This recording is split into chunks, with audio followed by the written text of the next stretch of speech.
everyone. Thank you for taking the time to watch this video.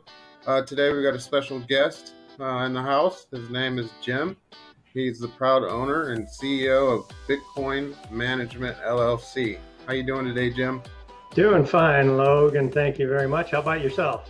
Doing great. So what got you into Bitcoin, and tell us a little bit about your background. Well, the first time I think I ever heard the word Bitcoin was back in 2010. I was reading an issue of the Harvard Business Review, and it mentioned it, and I just kind of let it go over my head thinking nothing of it because I was busy running a production facility. And then last fall, my nephew came up and he said, "Hey, Uncle Jim, you need to take a look at this Bitcoin and check out, a few of these people that are talking about it." And so I kind of let it slide for a couple of months. And then in January, he hit me up again and I said, okay. So I started looking into it and I just dove headfirst from that point on.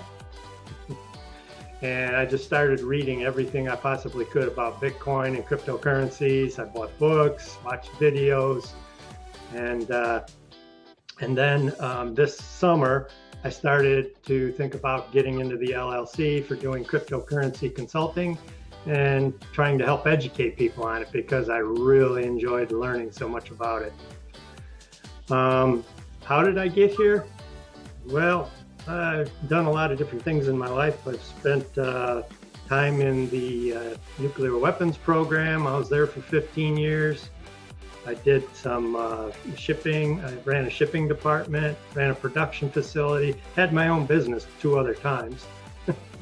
Once in the mortgage foreclosure industry. And then I was doing consulting work for corporations, doing financial analysis and data modeling and so forth. And when that ended this year in March, then I'm heading full-time into this. So it came along just at the right time. Really nice. And then how do you see using Bitcoin and cryptocurrencies in your everyday life and possibly to help others in the future? Well, in digging into the technical aspect of Bitcoin, I just noticed the beauty of the programming of it. It's been around since 2009, so it's been tested over time for the security of it. And to me, it's like the most perfect form of money that's ever been created. And everybody says, well, it's so slow, it's so slow. Well, that's fine. I like it if it's slow because it's going to be the gold standard for your wealth. If you have a savings, that's where you want it to be, in Bitcoin, because it's going to be an appreciating asset for God only knows how long, ever and ever. And there are plenty of other cryptocurrencies that are faster and run on a little bit different system. Even like Litecoin, it still runs on a proof of work system, but it's faster. So you could use that as your everyday spending, or you could use Divi or what's a few other ones, Digibyte, or there's so many of them to choose from. So, that's how I basically see the whole cryptocurrency market. And number 2 is it's perfect as being a peer-to-peer. No banks are needed, no other third parties. It's between you and one other person or some other entity. And I love that. There's no central banking system to be bringing down all these different regulations on you because it is a self-regulating system. To me, it's beautiful. It's a work of art. Very nice.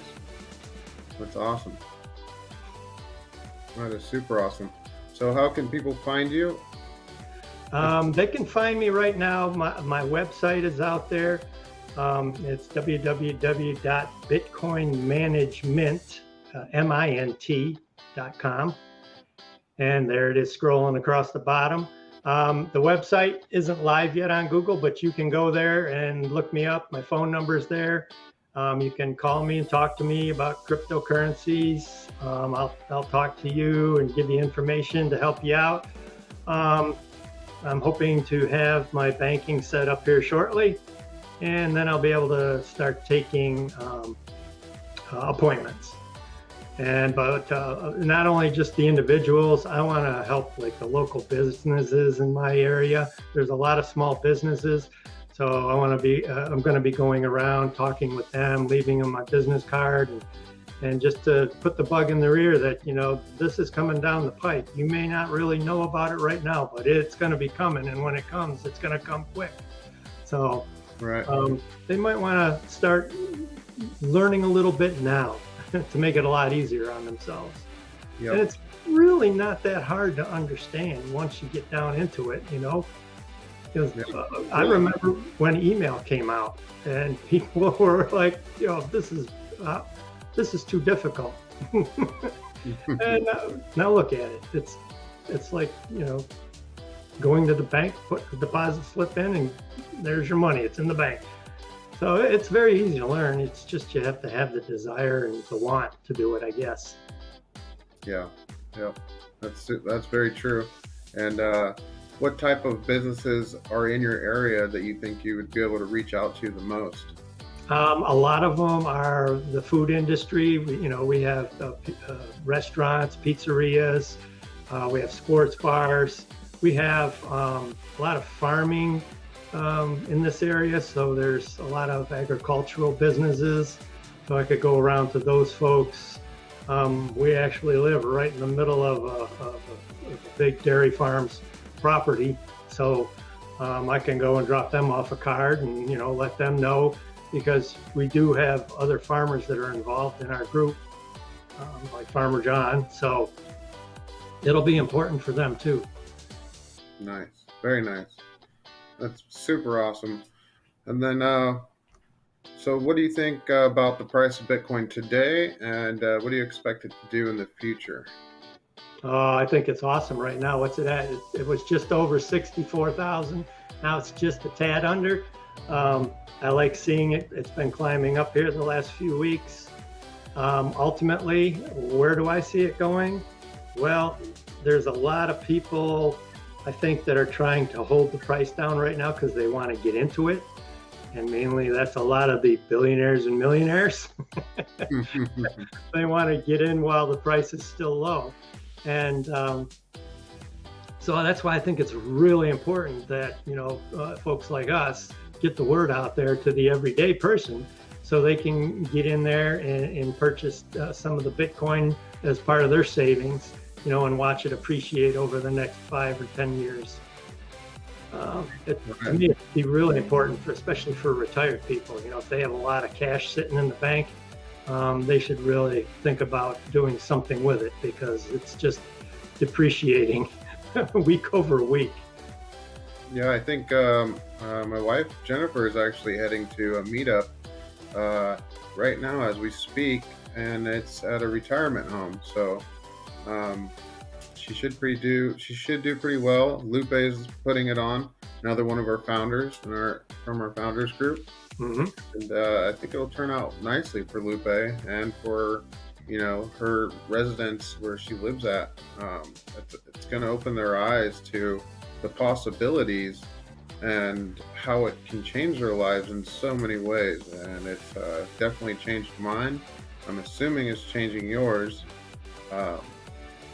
Where else do you see that we can use cryptos in communities, just as far as community outreach and stuff like that? Well, just with talking with several of the folks in our founders group, like you and Jean Paul, the funding for charity organizations, to me, is just it's untapped, and it's something that's so new and it's real that you can start doing it right now, like with what you folks are doing for the Haiti mission. I think that's fantastic, because as like the Divi project grows, their funding is going to get bigger and bigger and bigger. And if people just keep donating, and you can go from one node to the next or get 2 nodes, and it's generating that income every month for those folks, to me, that's fantastic. Yeah, it really is. It's a really, really, really great opportunity. Especially it touches home. It gets to your heart when you get involved in those projects, and it opens your eyes up to the possibilities of what crypto really is and what Bitcoin really is and the everyday use case of them. Uh, so yeah, is there anything else that you want to share with the audience about yourself or about Bitcoin or anything that pertains to that? Well, I think, I mean, I'm 60, I'm going to be 63 years old here in a couple of months. And I've learned basically on my own how to delve into this. I learned how to use the wallets. I've used the Exodus wallet. I've used the Electrum wallet. I have the Ledger Nano S wallet, the Trezor One wallet. I got the BitFi wallet. And I bought all these things to just learn how to use them and how they work. And they're really not that hard. So for the first time folks, I think if they're kind of skeptic and scared about it, all they need is someone like you or I or any other consultant to just kind of walk them through it. And once they do it once or twice, it's going to be a walk in the park for them. I mean, I've taught my nephew how to use the wallets, my niece how to use the wallets, and my our son, his girlfriend was already into crypto and I didn't know it. It was like a shock to me. You go, really? So, and so I keep telling her, get your coins off the exchange and get them into your own wallet, or get an old phone and I'll show you how to set it up with a wallet, a software wallet on it. And so it's just a lot of important little details like that you can share with the folks. Now, is there any wallets that you would recommend or that you use or that you like the most? Basically, they all work really fine. I thought the buttons on the Trezor wallet were a little better than the buttons on the Ledger wallet, but they're both going to do the same thing. They're both fine. They both have a software that goes along with them. The BitFi wallet I thought was pretty darn amazing because after you use it, it clears all your data out of it. So your private keys are gone. Your signature, it's all wiped clean. So it's just like having a regular cell phone laying around with no data on it. Nice. And if somebody got a hold of it, it's worthless to them. Nice.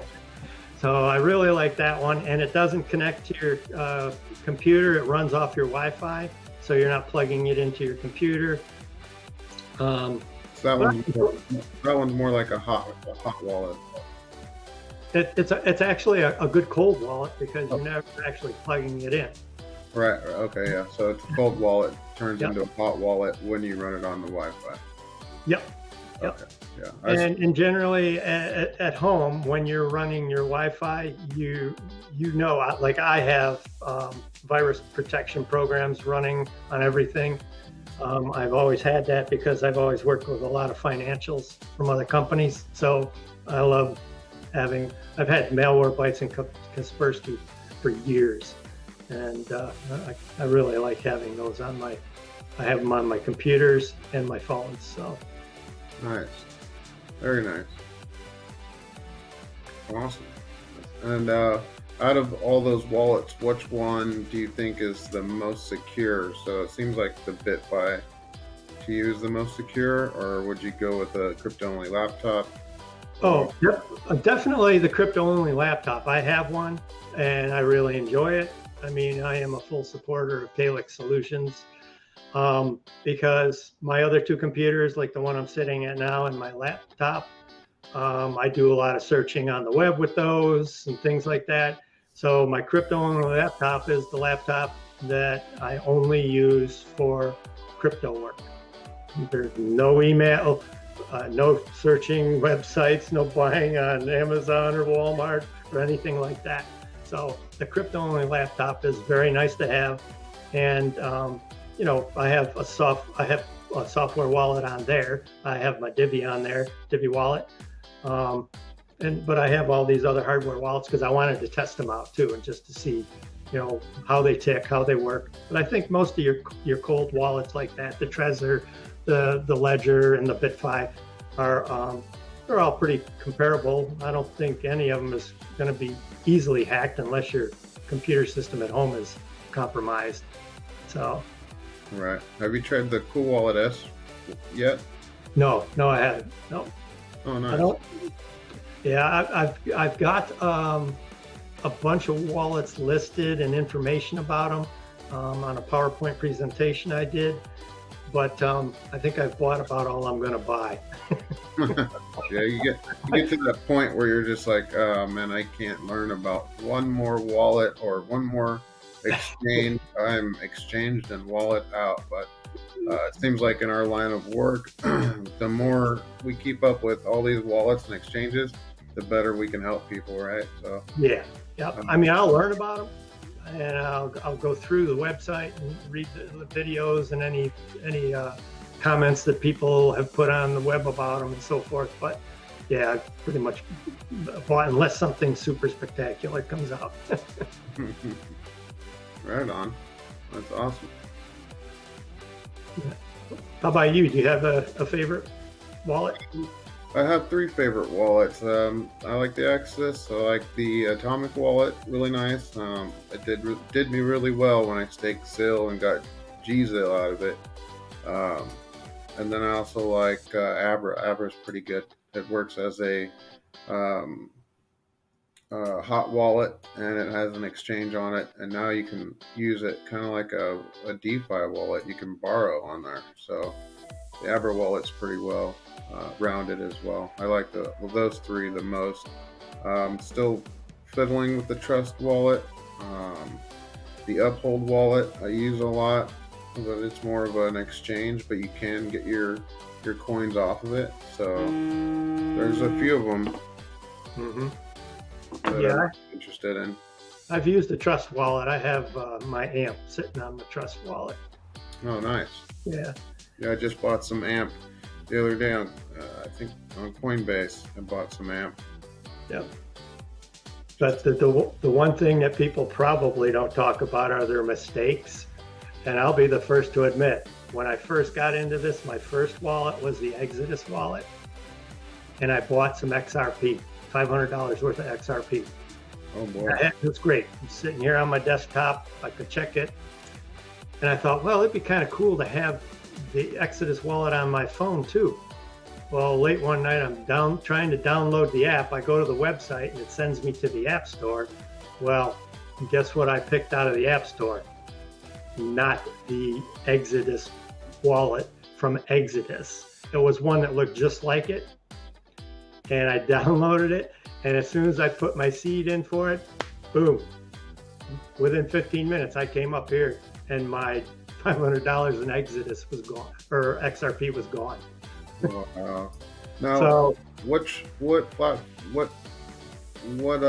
device were you using? Was it the Play Store or Google? yeah. I have Android, so it was the Play Store. And I still don't understand how they allow those type of apps that they know they're frauds on those devices. yeah. Or in those stores.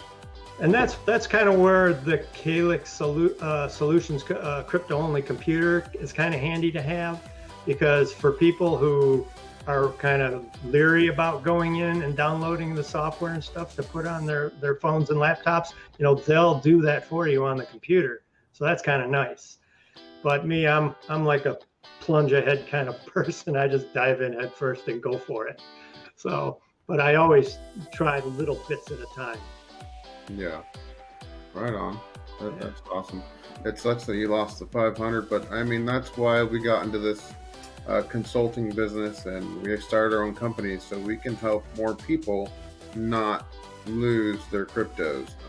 I remember when I started, there was no consultant to get a hold of. It was just go to the YouTube channel and pray you're looking at the right influencer, and hopefully they're a good person. And if you click on the links that they had in the box, you were praying that those links actually sent you to something that was legit, in order to buy cryptos.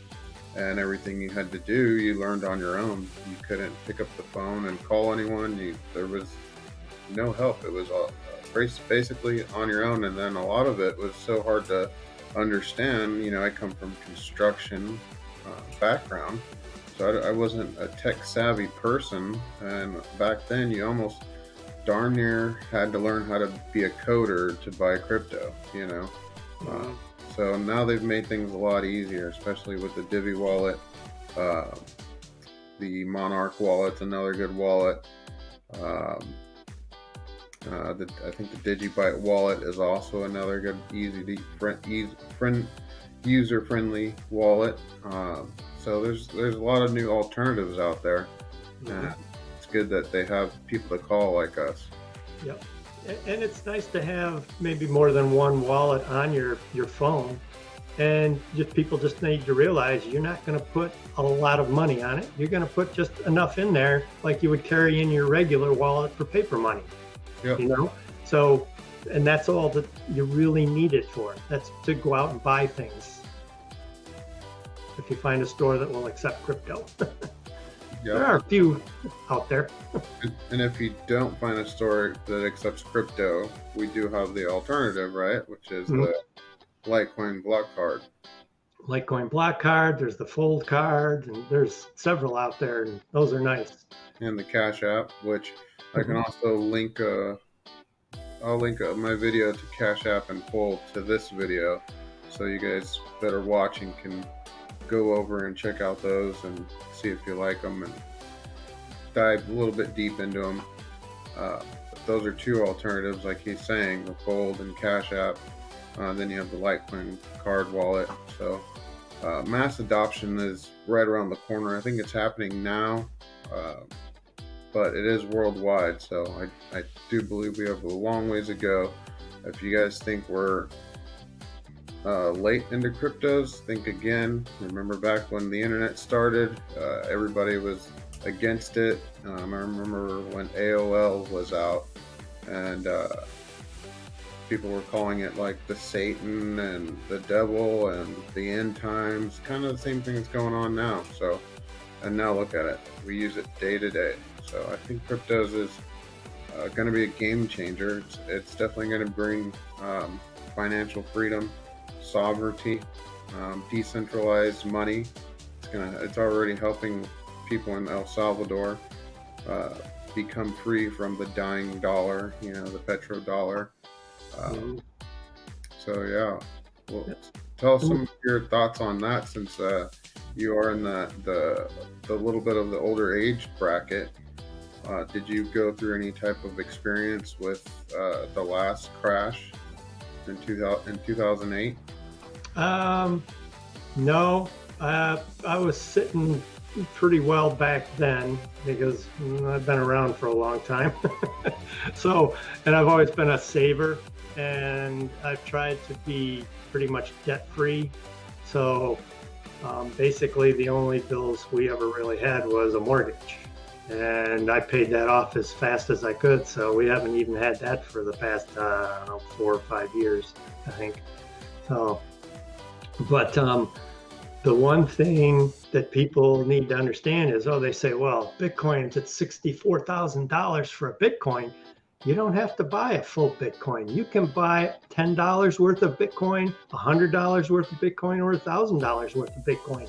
I mean, it goes down, it's broken down into the Satoshi. And there's 100 million Satoshis for one Bitcoin. And you can buy any part of that you want. So people don't have to think, oh, I'm too late, I can't afford it, it's out of my reach. It is not. Like you said, you can get on the Cash App and link it to your bank account and start buying Bitcoin. Yep, that's simple. Yeah.